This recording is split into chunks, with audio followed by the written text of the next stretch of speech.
In the silent, uncharted vastness of space, a desperate signal echoed through the stars. It came from a world unknown, from a peaceful species on the brink of annihilation. The Velans, beings of serenity and growth, were under siege by an ancient force unlike any other, the Devourers, machines of destruction, consuming everything in their path. But in their darkest hour, they reached out, and humanity responded. A fleet of warriors from a dying world, hardened by their brutal home, answered the call not for conquest, but for survival. As the storm of war approached, one truth became clear. When the galaxy turned its back, it was the Deathworlders who would rise to defend those who had nowhere else to turn. First Contact under Fire Admiral Sarah Chun stood on the bridge of the Resilience, watching the stars through the massive view screen. The human deep space exploration fleet had been traveling for 3 months, mapping new systems near the Veil Nebula. It was peaceful work, the kind that made her forget about the wars and conflicts back home on Earth. Admiral called Dr. Marcus Webb from his science station. "I'm picking up something unusual. It's a signal, but not like anything in our databases." Sarah walked over to examine the readings. The signal was complex, mathematical, but underneath the data was something else, something that made her heart race. "It's a distress call," she said quietly. "Someone's in trouble." Lieutenant Commander Jake Morrison looked up from his tactical station. "Admiral, we're in unexplored space. Whatever's out there, it's not human." Sarah nodded. This would be humanity's first contact with another intelligent species. For decades, humans had wondered if they were alone in the universe. Now, they had their answer, and it was asking for help. "Set course for the signal's origin," Sarah ordered. "Maximum speed." The Resilience and her escort ships jumped to hyperspace, racing toward the unknown. When they emerged, what they found took their breath away. That a massive space station hung in the void, but it was unlike anything humans had ever built. It looked organic, grown rather than constructed, with flowing curves and surfaces that seemed to breathe. It was beautiful, but it was also under attack. Strange ships surrounded the station, firing beams of energy that seemed to tear matter apart at the molecular level. The attacking vessels were dark and angular, all hard edges and brutal efficiency. They moved with mechanical precision, like insects swarming their prey. "My God," whispered Dr. Webb, "they're harvesting it. Those ships are literally eating the station." Sarah felt anger rise in her chest. Whoever lived on that station was dying, and she wouldn't stand by and watch. "All ships, battle stations," she commanded. "We're going in." Jake Morrison stared at her. "Admiral, we don't know what we're dealing with. Those ships could be more advanced than anything we have." Sarah's jaw tightened. "Then we'll find out. No one dies on my watch if I can help it." The human fleet charged toward the battle. The attacking ships immediately turned to face them, their weapons powering up. Sarah had fought in the Solar Wars, had seen humanity's worst conflicts, but nothing had prepared her for this. The enemy ships fired first. Beams of destructive energy lanced out, striking the human vessels. The shields held, but barely. However, the humans had something their enemies didn't expect: unpredictability. "Evasive maneuvers," Sarah called out. "Don't let them get a lock on us." The human ships scattered, diving and weaving through space in patterns that defied military logic. They flew like pilots escaping a storm on Earth, using instincts developed on a world where the weather could kill you in seconds. The mechanical attackers seemed confused by the chaotic flight patterns. Their weapons, designed for precise calculations, kept missing their targets. The humans pressed their advantage, closing in fast. "Fire all weapons," Sarah ordered. Human missiles and plasma cannons struck the enemy ships.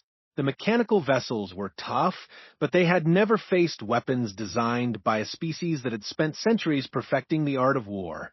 The humans had learned to fight on a planet where everything tried to kill them, and that knowledge served them well. One by one, the attacking ships fell. The survivors retreated, disappearing into the depths of space. The battle was over, but Sarah knew it was just the beginning. "Admiral," Dr. Webb called out, "I'm receiving a signal from the station. It's a thank you message, and a request to come aboard." Sarah took a deep breath. This was it. Humanity's first face-to-face meeting with another intelligent species. Prepare a shuttle, she said. We're going to meet our new neighbors. The shuttle bay of the alien station was filled with the strangest beings Sarah had ever seen. They were tall and graceful, with skin that seemed to shift between green and blue.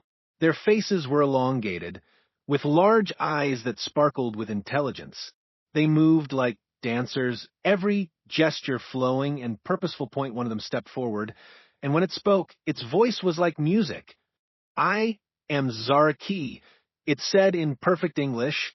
We have been monitoring your communications. Thank you for answering our call for help. Sarah removed her helmet, showing her face. I'm Admiral Sarah Chun. We couldn't just stand by and watch you die. Zaraki's large eyes widened.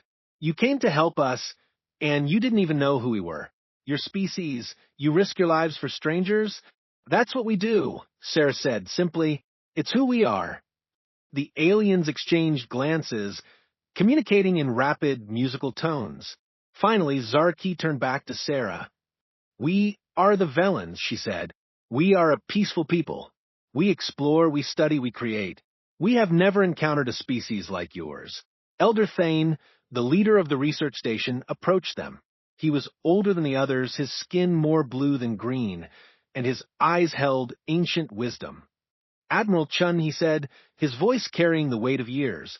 What attacked us were machines we call the Devourers. They consume all organic life, turning it into energy for their fleet. We thought they were myths, stories told to frighten children. Sarah felt a chill run down her spine. How many ships do they have? Thousands, Thane replied. Maybe tens of thousands. They have been silent for centuries, but now they are awakening. They will not stop with our small station. They will consume everything in their path. Dr. Webb stepped forward.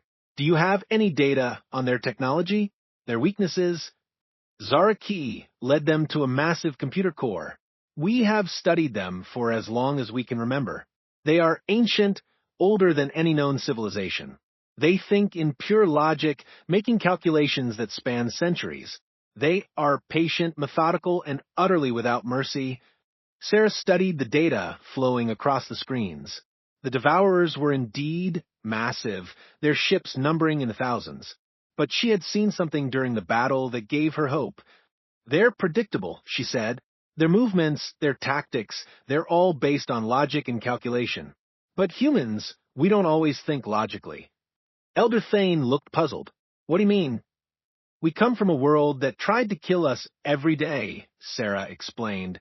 We learned to adapt, to think quickly, to do things that don't make sense but somehow work. We call it intuition, gut feeling, or sometimes just plain stubbornness. Zaraki seemed fascinated. You mean you make decisions without complete information? Without calculating all possibilities? All the time, Sarah laughed. It drives our computers crazy, but it's kept us alive for millions of years. The Velans exchanged more musical communications. Finally, Thane spoke again. Admiral, we must warn you. The force that attacked us was just a scouting party. The main fleet is coming, and it will be here within days. You should leave now. Warn your people. Prepare your defenses. Sarah looked around at the damaged station, at the peaceful beings who had been minding their own business when death came calling. She thought about Earth, about all the worlds that would fall if the Devourers weren't stopped. No, she said firmly. We're not running. We're going to stop them here. The Velans stared at her in shock. Admiral, you cannot be serious. Your small fleet cannot stand against thousands of Devourer ships. Maybe not, Sarah admitted, but we're going to try. And we're going to need your help. Dr. Webb was already working with the Velan scientists, sharing data and comparing technologies. Admiral, their energy shields are more advanced than ours, but our weapons are more powerful. If we can combine our technologies, do it, Sarah ordered. We have maybe 3 days before the main fleet arrives. I want every advantage we can get. As the humans and Velans worked together, Sarah felt something she hadn't experienced in years. Hope, not because the odds were good, But because they were fighting for something bigger than themselves, the Devourers had made a mistake. They had awakened something they didn't understand. They had threatened innocent people in front of humans, and humans had a long history of doing impossible things when the innocent were in danger. Admiral, Jake Morrison called from the shuttle. The fleet is requesting orders. What do we tell them? Sarah looked out at the stars, knowing that somewhere out there, an ancient enemy was coming to destroy everything she cared about. But she also knew that humanity had never backed down from a fight, especially when others were counting on them. Tell them to prepare for battle, she said, and tell them we're not fighting alone anymore. When Deathworlders unite, the next 2 days passed in a blur of activity. The human fleet and the Velen research station became a hive of cooperation, with engineers from both species working side by side to prepare for the coming battle. Captain Elena Vasquez supervised the loading of weapons onto Velen ships.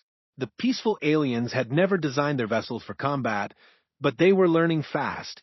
Their natural grace and precision made them excellent students of human military tactics. Captain called Chief Engineer Tom Bradley from across the docking bay. You need to see this. Elena hurried over to where Bradley was working with a group of Velen engineers. They had been trying to adapt human weapons to fit alien ships, but what she saw amazed her. They've improved our missile guidance systems by 30%, Bradley explained. Their understanding of energy flow is incredible. They're making our weapons more efficient than we ever thought possible. Keth Moore, a Velen who had been working with the humans, approached them. Unlike the other Velens, he moved with purpose and strength. Elena had noticed that he understood military concepts much faster than his peaceful companions. Captain Vasquez, he said, I must tell you something. Not all Velens are researchers and scientists. Some of us remember the old ways when our people were warriors. Elena raised an eyebrow. Warriors? I thought your people were peaceful. We became peaceful by choice, Keth Moore explained. Centuries ago, we fought wars that nearly destroyed our world. We swore never to fight again. But watching your people risk everything for strangers, it awakened something in us. And what's that? The desire to protect what we love, Keth Moore said, simply. Perhaps it is time for some of us to remember how to fight. On the bridge of the Resilience, Admiral Chun was reviewing the latest intelligence reports. The news wasn't good. Admiral, Dr. Webb called out, We've analyzed the Devourder Fleet composition. They have approximately 3,000 ships, ranging from small scouts to massive harvesters the size of cities. Sarah studied the tactical display. The human fleet had only 50 ships, and while the Velens had agreed to help, their vessels weren't designed for combat. The odds were impossible. What about their weaknesses, she asked. That's where it gets interesting, Webb replied. Their entire fleet is controlled by a collective intelligence. Every ship, every weapon, every decision is coordinated through a central processing network. It makes them incredibly efficient, but it also makes them predictable, Sarah finished. If we can disrupt their network, exactly. The problem is getting close enough to their command ship to do any damage. Lieutenant Commander Morrison looked up from his station. Admiral, we're detecting massive energy signatures at the edge of the system. They're coming. Sarah felt her heart rate increase, but her voice remained calm. All ships, battle stations. Signal the Velens. It's time. The Devourer Fleet emerged from hyperspace like a plague of mechanical locusts. Their ships were dark and angular, all sharp edges and brutal efficiency. They moved in perfect formation, a testament to their collective intelligence. At the center of the fleet was a massive vessel that dwarfed everything else. It was less a ship than a floating city, its hull covered in processing plants and energy collectors. This was the command vessel, the brain of the entire fleet. They're hailing us, Morrison reported. Put them through, Sarah ordered. The view screen filled with an image that made everyone on the bridge recoil. It wasn't a face, but a collection of mechanical parts and organic tissue, all wrong angles and pulsing connections. When it spoke, its voice was like grinding metal. I am the collective mind, it said, "You have interfered with our harvest. Surrender now, and your deaths will be quick." Sarah stepped forward. "I'm Admiral Sarah Chun of the Human Defense Fleet. We don't surrender to bullies." The mechanical face tilted, analyzing her words. "Humans, we have no data on your species. You are not in our records of galactic civilizations." "That's because we're new here," Sarah replied, "and we're about to make a very bad first impression. The collective mind processed this information. You have 50 ships. We have 3,000. Your resistance is illogical." "Maybe," Sarah said with a smile, "but we're not very logical people." The transmission ended and the Devourer fleet began move. But instead of charging forward in a coordinated attack, they advanced slowly, methodically, exactly as their programming dictated. "All ships, execute Plan Alpha," Sarah commanded. The human fleet scattered in all directions, their ships weaving through space in patterns that seemed completely random. The Velans, following the humans' lead, began their own evasive maneuvers. The Devourers fired their weapons, but their precise calculations were useless against the chaotic movement of the human ships.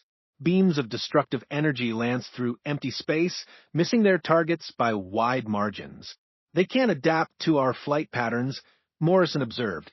"Their computers are trying to predict our movements, but we're not following any logical pattern." "That's the point," Sarah replied. "Tom, how are those weapon modifications coming?" "Ready to fire, Admiral," Bradley reported. "But we need to get closer to their command ship." Sarah looked at the tactical display. The massive Devourer command vessel was surrounded by layers of defensive ships. Getting through would require a miracle. "Elena, take your Marines and prepare for boarding action," she ordered. Captain Vasquez stared at her. "Admiral, you can't be serious. Board that thing?"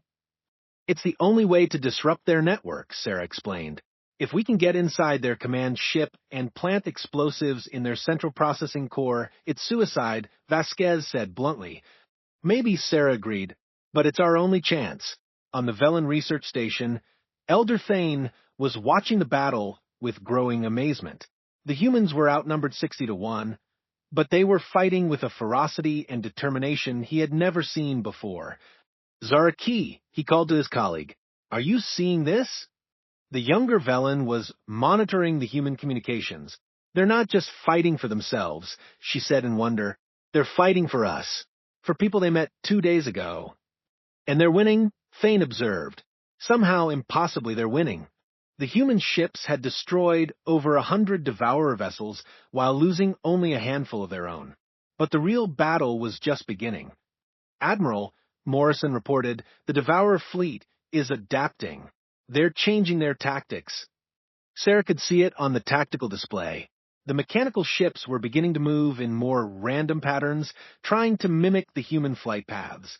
But they were still thinking like machines, still trying to calculate the perfect solution. "All ships, new plan," she announced. "Let's show them what real chaos looks like." The human fleet began to execute maneuvers that defied all military logic. Ships flew directly at enemy vessels, pulling away at the last second. Fighters performed impossible aerobatics, using moves learned in Earth's atmosphere. The humans weren't just fighting. They were improvising, creating new tactics on the fly. The Devourers couldn't cope with this level of unpredictability. Their perfect coordination began to break down as individual ships tried to adapt to threats that didn't follow any pattern. "Now," Sarah shouted, "all ships, converge on the command vessel." The human fleet and their Velen allies charged toward the massive enemy ship. The Devourers tried to intercept them, but their formation was in chaos. The humans slipped through the gaps in their defenses like water through a broken dam. Captain Vasquez led the boarding party through the hull of the command ship. The interior was a nightmare of organic and mechanical components, all pulsing with unnatural life. But the Marines pressed forward, following the energy signatures toward the central processing core. "Admiral," Vasquez called over the comm, "we found it. The central brain. It's huge." On the Resilience, Sarah watched the tactical display as more Devourer ships converged on their position. They were running out of time. "Elena, whatever you're going to do, do it now," she ordered. The explosion lit up space like a new star. The command ship's central processing core erupted in a chain reaction that spread throughout the massive vessel. And with it, the coordination of the entire Devourer fleet collapsed. Individual ships began to drift, their collective intelligence severed. Some continued to fight, but without coordination, they were easy targets for the human fleet. Admiral Dr. Webb called out, "We're receiving surrender signals from the remaining Devourer ships. Without their central control, they're just lost." Sarah looked at the view screen where the surviving enemy vessels hung motionless in space. They had won, but at a cost. Good people had died to save strangers, and that was something she would never forget. "Signal the Velens," she said. "Tell them they're safe." But even as she spoke, Sarah knew this was just the beginning. The Devourers had been a threat to the entire galaxy, and now that threat was gone. Other species would want to know who had stopped them, and why. Humanity had just announced itself to the galaxy in the most dramatic way possible. They had shown that sometimes the illogical choice was the right choice. Sometimes fighting for strangers was worth dying for. The age of human isolation was over. The age of human protection had begun. Part 3. Victory through sacrifice 3 days after the battle, the Resilience was still in orbit around the Velen research station. The human fleet was conducting repairs while teams of scientists from both species worked to understand the Devourer technology. Commander Alex Rodriguez sat in the pilot's lounge, staring out at the stars. He had led the fighter squadrons during the battle, and his mind kept replaying the moment when Captain Vasquez and her Marines had sacrificed themselves to destroy the command ship. Commander called Dr. Lisa Park as she entered the lounge. "I've been looking for you." Lisa was the fleet's xenobiologist, and she had been working with the Velens to understand how the Devourers had converted organic matter into energy. Her research had uncovered something disturbing. "Alex, we need to talk about what we found in the Devourer ships," she said, sitting down beside him. "What did you find?" "The organic components," Lisa explained, "they weren't grown in laboratories. They were once living beings. The Devourers have been harvesting entire species for thousands of years." Alex felt sick. "How many?" "We've identified genetic markers from over 200 different species." "Alex, they've been eating civilizations." Before Alex could respond, the intercom crackled to life. "All senior staff to the bridge. Priority 1. On the bridge, Admiral Chun was reviewing a massive holographic display that showed the entire sector. Red dots marked the locations of destroyed worlds, while green dots showed inhabited systems. "We've been monitoring long-range communications," she announced as the senior staff gathered. "Word of our victory over the Devourers is spreading. We're receiving messages from species we've never heard of." Dr. Webb stepped forward. "Admiral, some of these messages are from civilizations that have been in hiding for centuries. They've been afraid to reveal themselves because of the Devourer threat." "And now?" Sarah asked. "Now they want to meet us," Webb replied. "They want to know who the humans are, and why we risked everything to save people we didn't even know." Lieutenant Commander Morrison pulled up a communication log. "Admiral, we're receiving over 100 first contact requests. Everyone wants to talk to the species that defeated the Devourers." Sarah looked at the display, feeling the weight of responsibility settling on her shoulders. Humanity had wanted to find other intelligent life, but they had never expected to become the galaxy's protectors. "There's something else," Dr. Park said. "The Velens have been in contact with their homeworld. They want to offer us something called the Bond of Eternal Friendship. It's the highest honor their species can bestow." "What does it mean?" Sarah asked. Elder Thane's voice came from the bridge's communication system. "Admiral Chun, it means that the Velen people will stand with humanity for all time. We will share our knowledge, our resources, our very lives if necessary. It is a bond that has never been offered to another species." Sarah felt humbled by the offer. "Elder Thane, we're honored, but we didn't fight for rewards. We fought because it was the right thing to do." And that Thane replied, "Is exactly why we offer it." Zara Key appeared on the view screen, her large eyes sparkling with emotion. "Admiral, we have been studying your species since you rescued us. We have analyzed your history, your culture, your way of thinking. We have never encountered anything like humanity." "What do you mean?" Sarah asked. "Most species develop either as warriors or as peacekeepers," Zaraki explained. "But humans are both. You fight when you must, but you also protect those who cannot protect themselves. You are willing to die for strangers, to sacrifice everything for people you have never met." Keth Moore joined the conversation. "Admiral, I told you that some Velans remember the old ways of war. But watching humans fight has taught us something new. You do not fight for conquest or glory. You fight for others. That's what makes you dangerous to species like the Devourers," Zarki continued. "They understand logic, calculation, self-preservation. But they cannot understand sacrifice. They cannot comprehend a species that would risk everything for others." Sarah looked around the bridge at her crew. These were people who had volunteered for a dangerous mission into unknown space. They had signed up to explore, but when called upon to fight, they had not hesitated. "Admiral, Morrison called from his station. We're receiving a priority transmission from Earth."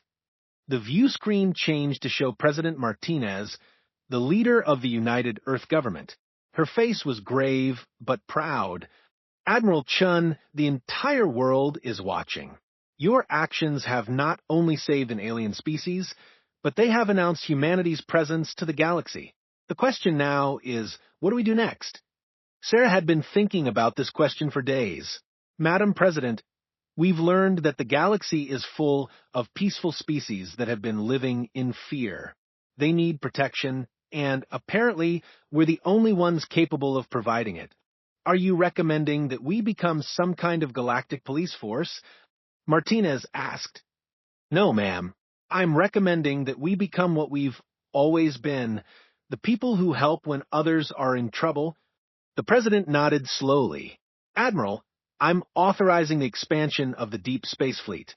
We're going to need more ships, more crew, and more resources. Can you handle that responsibility?" Sarah looked at her crew, at the Velans on the view screen, at the star chart showing hundreds of species that were now looking to humanity for protection. It was a massive responsibility, one that would change the course of human history. "Yes, ma'am. We can handle it." Over the following weeks, the human fleet became a beacon of hope in the galaxy. Species that had been in hiding for centuries emerged from their secret worlds. Ancient civilizations that had thought themselves extinct revealed their survival. The galaxy was more alive than anyone had imagined. But with each new contact came new requests for help. Pirates threatening peaceful traders, slavers raiding defenseless colonies, warlords oppressing their own people. The galaxy was full of predators, and now that the Devourers were gone, they were becoming bolder. Commander Rodriguez found himself leading more and more combat missions. Each time, he remembered Captain Vasquez's sacrifice, and he made sure that no one died in vain. The human pilots developed a reputation for impossible rescues and miraculous victories. Dr. Park's research into alien biology helped humanity understand their new friends and allies. She discovered that many species had unique abilities that could help in the fight against oppression. The Velans' energy shields, the Crystalline Collective's computing power, the Nomad Fleet's navigation skills, all became part of humanity's growing alliance. "Admiral, Dr. Webb announced one day, we've received a message from the Galactic Council. They want to meet with us." Sarah raised an eyebrow. "The Galactic Council? It's a governing body made up of the oldest and most advanced species in the galaxy," Webb explained. "They've been watching our activities with great interest. The meeting took place on a neutral space station near the Galaxy Center. The council chambers were filled with beings of every imaginable shape and form. Some were humanoid, others were completely alien. All of them were watching the human delegation with intense curiosity. The council speaker, a being of pure energy contained within a crystalline shell, addressed Sarah directly. "Admiral Chen, your species has caused quite a stir in galactic politics. In mere months, You have accomplished what we thought impossible. You have united dozens of species under a common cause. We haven't united anyone, Sarah replied. We've just been helping people who needed help. And that, the speaker said, is exactly the point. For millennia, the Council has maintained peace through treaties, negotiations, and careful diplomacy. But you have shown us another way. Peace through protection. Another Council member, a creature that looked like a walking tree, spoke up. The question before us is whether humanity should be invited to join the Council. Your species is young, but your actions have proven your worth. Sarah considered the offer carefully. Joining the Council would give humanity a voice in galactic affairs, but it would also mean following their rules and traditions. With respect, she said, we're not interested in joining the Council. We're interested in helping people. If that means working with you, great. If it means working around you, we'll do that too. The chamber erupted in surprised murmurs. No species had ever refused an invitation to join the Council. Admiral, the speaker said, you cannot simply operate independently in galactic space. There are laws, protocols, established procedures, and while you're following procedures, Sarah interrupted, people are dying. We didn't come here to play politics. We came here to do what's right. The debate that followed lasted for hours. In the end, the Council agreed to a compromise. Humanity would be granted special status as protectors of the innocent, with the authority to act independently in crisis situations. The human delegation prepared to leave. The tree-like Council member approached Sarah. Admiral, I have lived for over 3,000 years. I have seen empires rise and fall, species evolve and go extinct. But I have never seen anything like humanity. What do you mean? You are the first species to choose responsibility over power, the being explained. Most young species want to conquer, to expand, to dominate. But you have chosen to protect. That is either the wisest thing any species has ever done or the most foolish. Sarah smiled. I guess we'll find out. 6 months later, the human fleet had grown to over 200 ships. They patrolled the galaxy, responding to distress calls and protecting peaceful species from those who would harm them. The sight of human ships had become a symbol of hope across the galaxy. Admiral Chun stood on the bridge of the new flagship, the Defiant, watching as her fleet prepared for another mission. They had received a distress call from a species called the Harmony Singers, who were being attacked by raiders. Admiral, Commander Rodriguez called from the flight deck, all squadrons report ready for launch. Dr. Park, Sarah said, what do we know about the Harmony Singers? They're a peaceful species that communicates through musical tones. Park replied, they've never developed weapons of any kind. They're completely defenseless. Sarah nodded. It was the same story they had heard dozens of times. Peaceful species being preyed upon by those who saw kindness as weakness. All ships, prepare for jump, she ordered. We have people to save. As the human fleet jumped to hyperspace, Sarah reflected on how much had changed since that first distress call from the Vellans. Humanity had found its place in the galaxy, not as conquerors or explorers, but as protectors. They were Deathworlders, shaped by a planet that had tried to kill them for millions of years. But instead of using that strength to dominate others, they had chosen to use it to protect those who couldn't protect themselves. The galaxy was a safer place because of that choice, and as long as there were humans willing to answer the call for help, it would remain. So, the age of the Devourers was over. The age of human protection had begun, and across the galaxy, peaceful species slept a little easier knowing that somewhere among the stars, Deathworlders were standing guard.